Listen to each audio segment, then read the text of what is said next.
Allo man maay initiateur man ak Papa Dama tournoi international de karaté bi bon ñu ngi gërëm waa Corniche yëpp di leen sant si initiative bu rafet bi ñu am donc di remercier jigéen ñi fi ñëw tey di fi teew tamit tey jii di wax ne tournoi bi projet la bu mag léegi Papa Dama bu jëlee boole si Proding bi parce que moom Proding da koy def en Europe léegi moom booy def benn affaire si en Europe nga ñëw def ko sa dëkk tamit moo gën wane ne que man li may def Europe moom laay def sama biir dëkk. di remercier waa Corniche di leen wax ni que tournoi bi relation bu ñu am entre Corniche ak tournoi international bi mu doon loo xam ne day yàgg ba nga xam ne Corniche dootul mën a dem sans tournoi bi dootul mën a dem sans Corniche. di remercier tamit famille Diop et puis xam nga bi compétition bi amee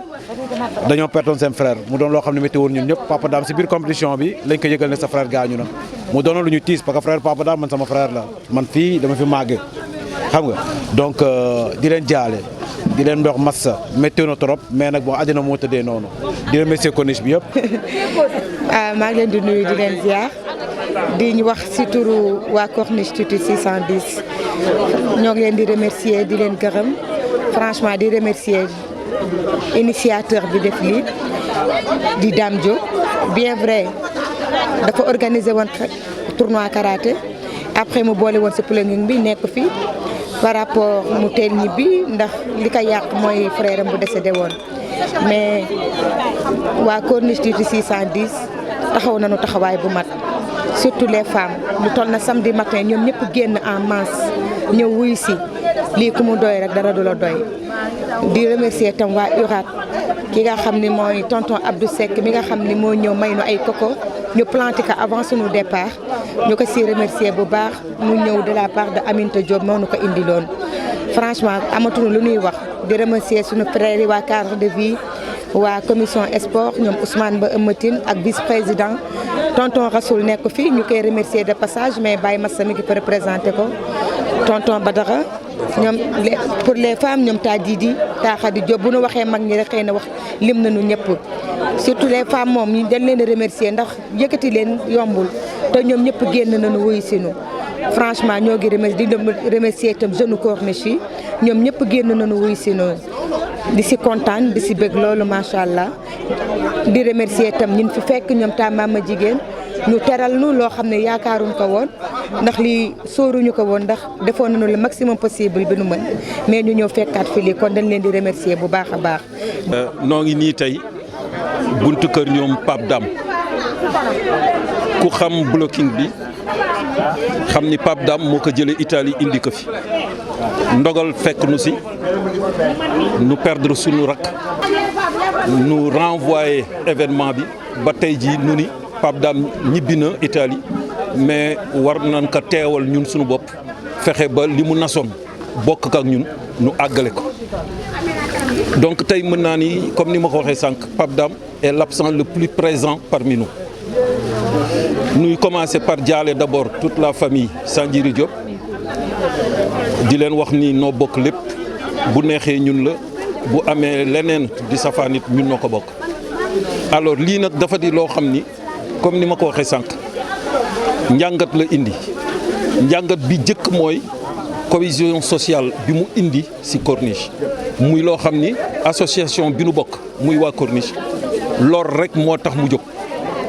cohésion sociale boo xam ni ku jóg say morom jóg ànd ak yow kuy yëkkateendoo kuy teg nu tegandoo ak yow alors si noonu aussi mu am yeneen jàngat yoo xam ni benn bi mën na ni éducation enseignement la mooy sunuy njaboot ci sunu bopp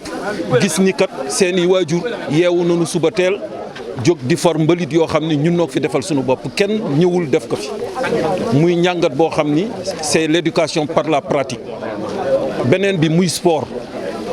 c'est un parcours sportif associé à un ramassage et à la destruction des ordures beneen bi muy cadre de vie bu ñuy toppatoo comme je l'ai dit dan naan toujours un esprit sain dans un corps sain mais man damay dem plus loin ni un corps sain dans un cadre de vie sain beneen bi li koy ëmb lépp muy santé donc nit mënul wér ci boppam te alam bi ko wër du set setu ginaar mooy yeewu suba set balaa ngoon ngay gës suuf si di génne mbalit di lekk donc loolu yàlla na si yàlla musal looloo taxoon daal ma ni di ko terminer par gërëm ñëpp di leen feddali suñ kóllëre te di ñaan aussi que lii leçon la boo xam ni Pape Dame indi na ko suñu biir mais nuy ñaan aussi que ñun nu fexe ba suuxat ko buy saxayaay bu mu tegoon di ko jëmbat ñun nañu fexe ba mu nekk guy mooy chaque 2 mois wala ñun nooy seet nu mu demee chaque 2 mois chaque 3 mois wala yooyu nu def lii parce que def ko benn yoon neex na mais continuer que dans le temps mooy moom mooy dàq. Bon, je prends la parole au nom de l'association Wa Corniche, titre 610, qui devait organiser ce planning avec l'appui et la supervision de notre frère Pape Dame, qui a eu à exporter ce système de l'Italie à Saint-Louis. Saint-Louis nag bu ñu ko waxee dañuy jiital on privilégie notre quartier, la Corniche, titre 610. C'est des leçons apprises. Première leçon, moi, la cohésion sociale que ça nous apporte. Les gens passaient inaperçus. On se saluait de la main, on partait. Mais aujourd'hui, on a vu qu'on est avec nos petits-enfants, nos neveux, nos dames, nos sœurs, nos petites sœurs et autres, nos jeunes frères, pour réaliser cet événement. Alors, l'autre leçon, c'est le fait d'éduquer nos enfants. En quoi faisant? En leur donnant l'opportunité de nous voir, nous parents, se réveiller de bon matin et ramasser des ordures qu'on a eu à jeter par terre nous-mêmes. Personne n'est venu à la corniche pour nous jeter des ordures. C'est nous-mêmes qui sommes responsables de ces ordures.